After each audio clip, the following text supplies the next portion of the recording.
Team Junkyard Dog here today. We're going to be changing the shaft on this Repeat Max gearbox. So let's go ahead and get right into it.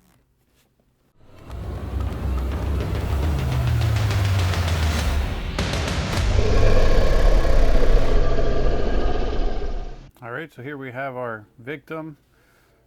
This shaft, there's nothing wrong with it. I just cut it really short for another robot, and now I need a longer shaft for a four-wheel drive system so I can put a longer pulley on here.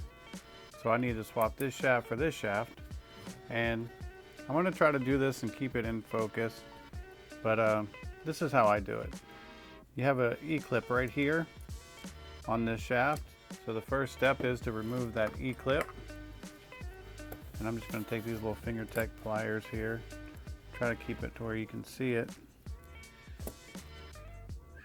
I can get them on there. Just like so.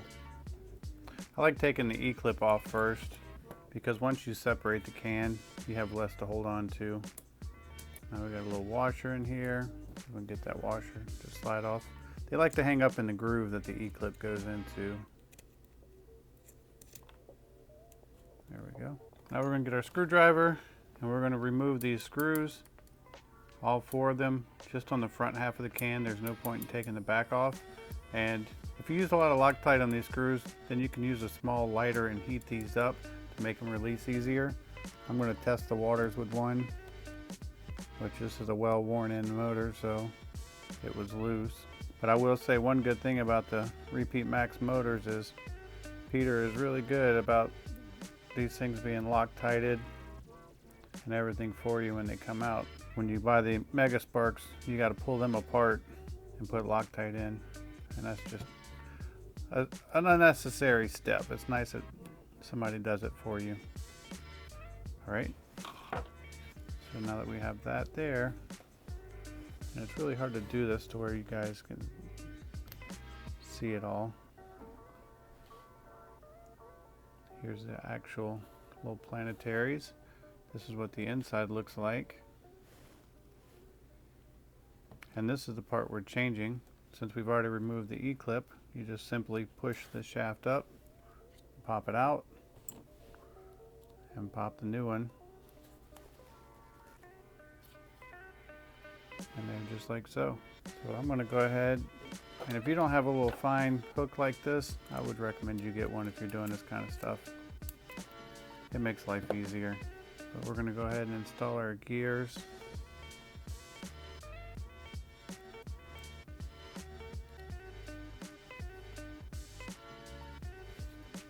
Like so. And what I like to do is add a little extra grease. I like to use high temperature grease.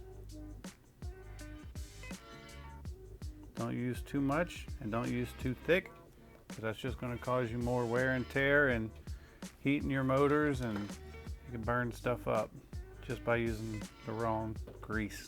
Now we're going to take this and just wiggle it back in there.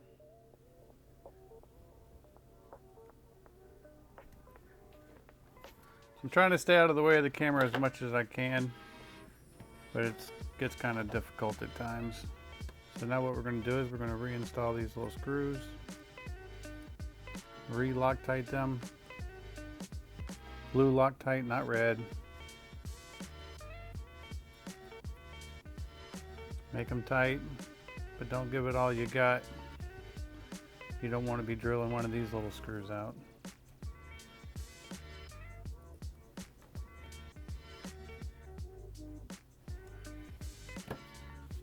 All right, slide your washer back on.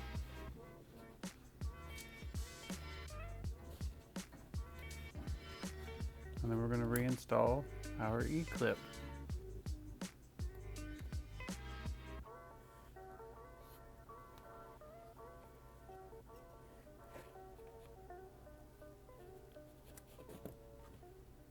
You might have to grab your shaft and pull it out slightly. And that's it. It's hooked in there. Make sure that it snaps in all the way around, and you should be good to go.